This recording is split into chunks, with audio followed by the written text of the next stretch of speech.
medio él, medio ella, medio papá, medio tía, medio rica, medio pobre, medio jefe, medio reina, medio aquí, medio allá, medio muerto, medio viva, medio adentro, medio afuera, todo, nada. What is up, everybody? Random Random Man here, bringing you my review for Emilia Pérez in one take. Now, the plot of this musical crime dramedy features a feared cartel leader who enlists the help of a lawyer to help her disappear and achieve her dream of transitioning to become a woman. Now, this film I was definitely looking forward to seeing, as it got a lot of buzz out of this year's Cannes Film Festival where it premiered, and it competed for the Palme d'Or, and it ended up winning 2 prizes. It won the jury prize there, and it won Best Actress for its female ensemble, including 4 actresses, the 4 prominent main performers here.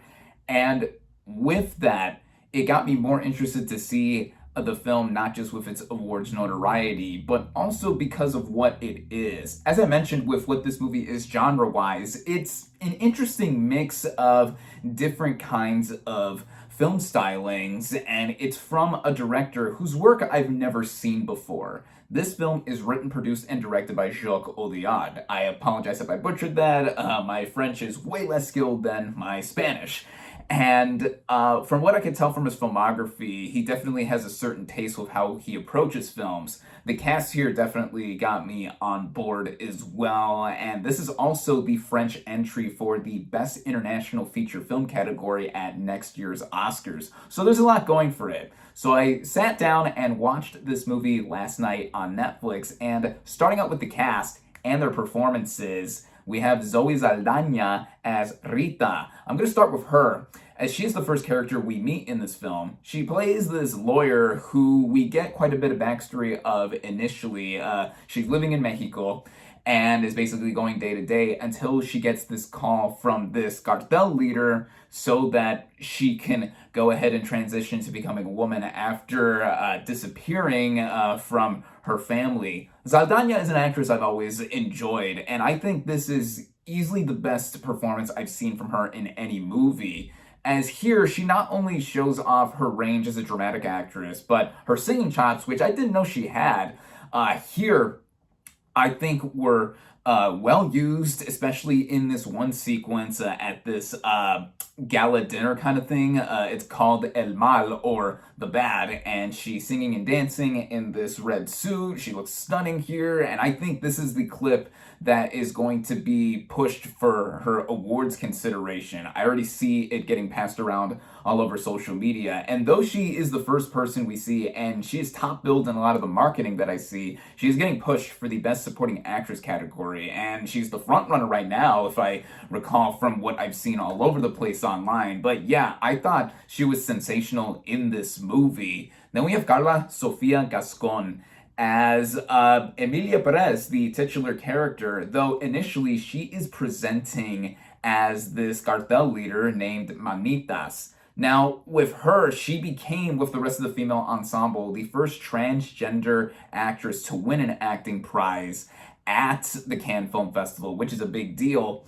And with her performance here, initially presenting as Manitas, this dude is terrifying, like, for real, like, with the tattoos, the beard, the long hair, everything, and the grill as well.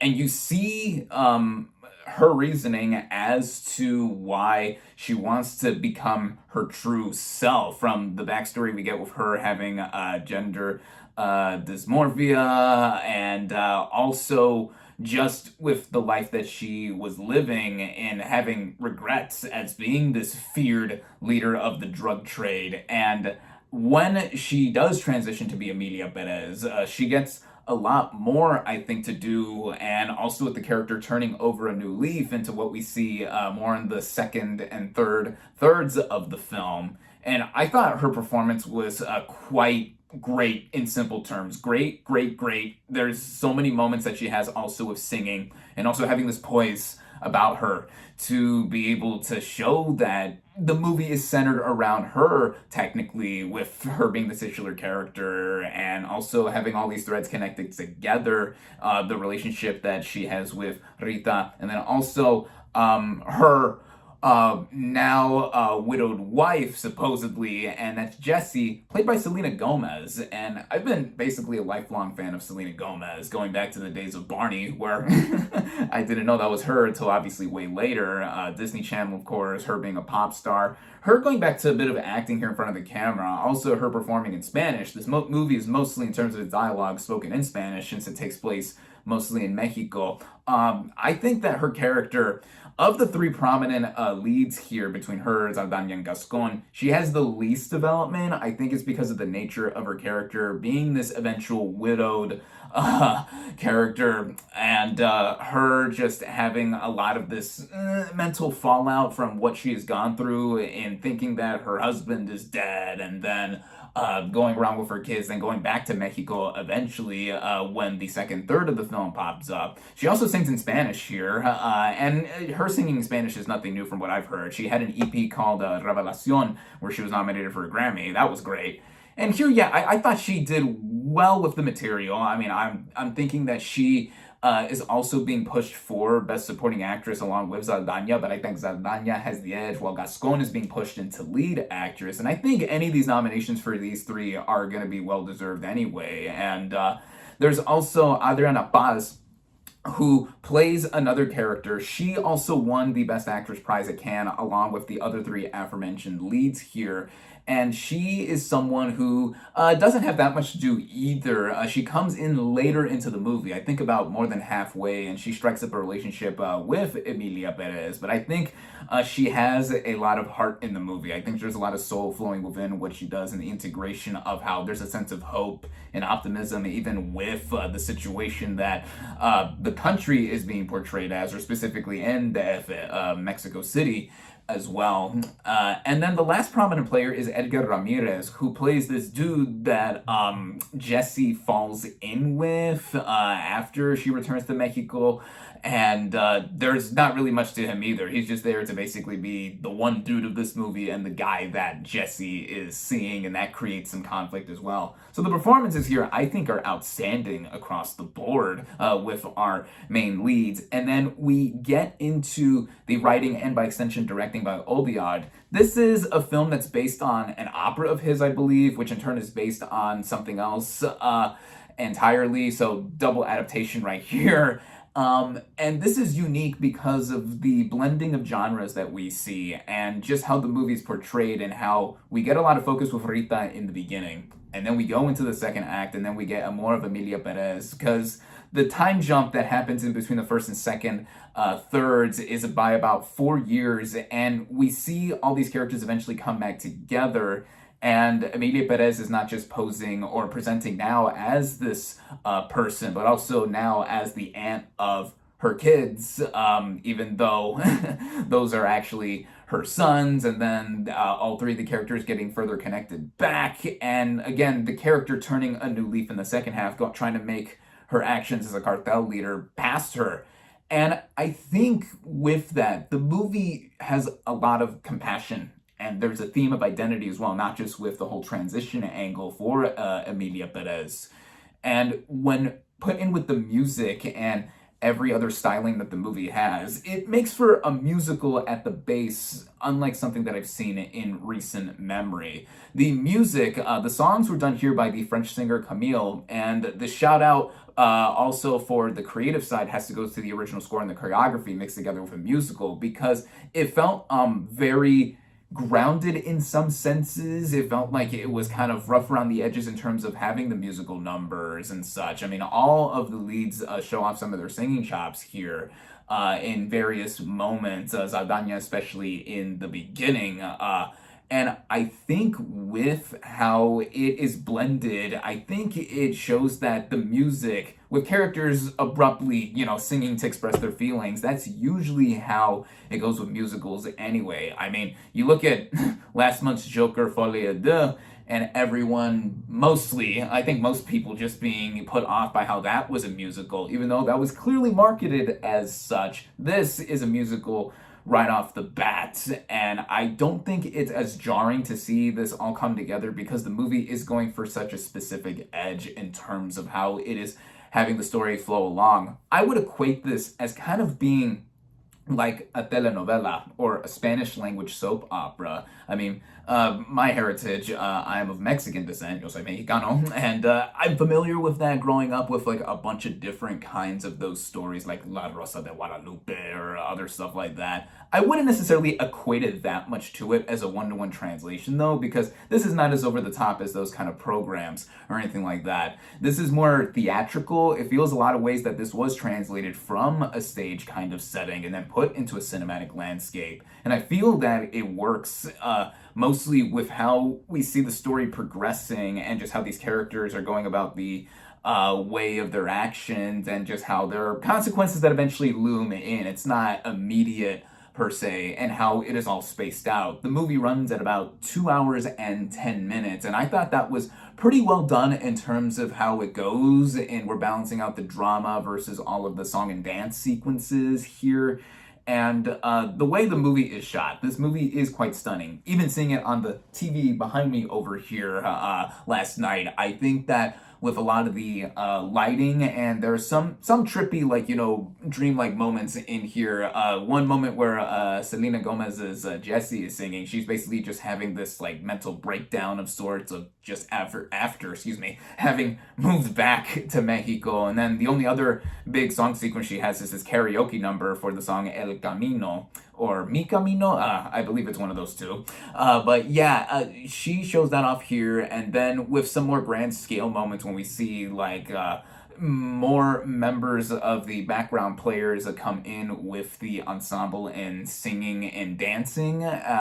I think with that plugged in together also with how the film is cut, the way it sounds too, it has this sense of just being moving itself. And oddly, with a story like this, I found myself quite a bit moved in some aspects because of the dissection of these characters, even with all their actions not being the cleanest. Even there's a lot of talk of morality and just like what these characters have done in the past. Then specifically with Rita, Zoe Saldana's character being the go-between or in-between with a lot of this. I mean, there's a lot put on her and just trying to be integrated or just trying to make something of herself as well too, unknowingly or knowingly in many senses. And I think that is a big strength of the movie as well. In terms of what I wasn't so big into, in some technical aspects, I noticed that there was some bad ADR dubbing.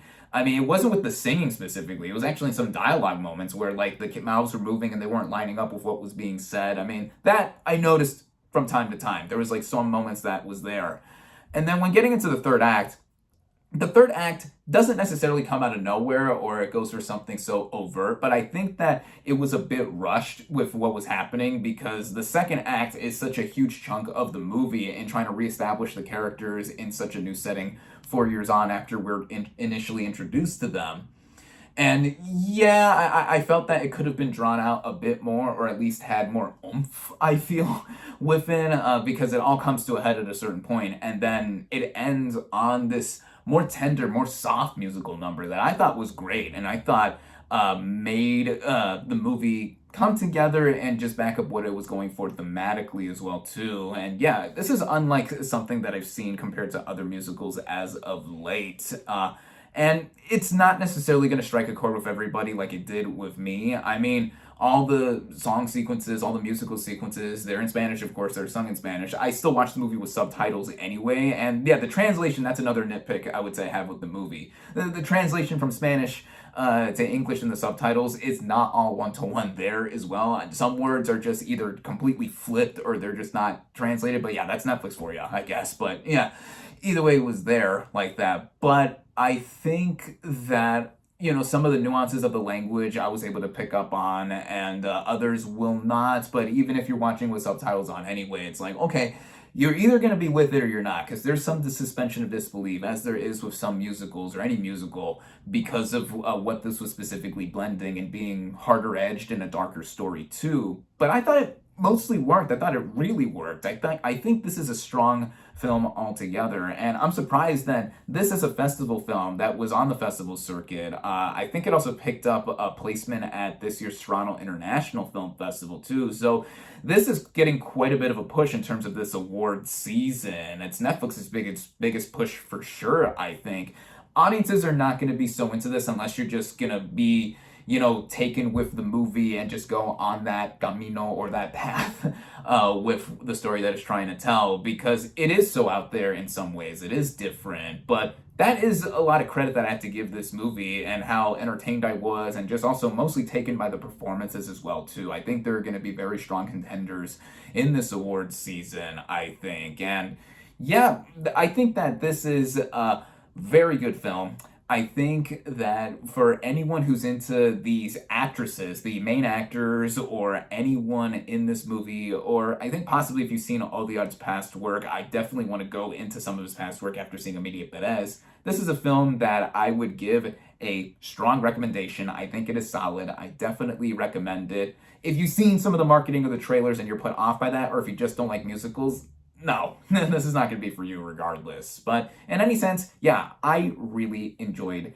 Emilia Pérez. And all there's left to do is to give my final verdict. My final verdict for Emilia Pérez is 4 out of 5 stars. And there you have it. Thank you all, as always, for watching. Be sure to like this video, comment on what you thought of Emilia Pérez.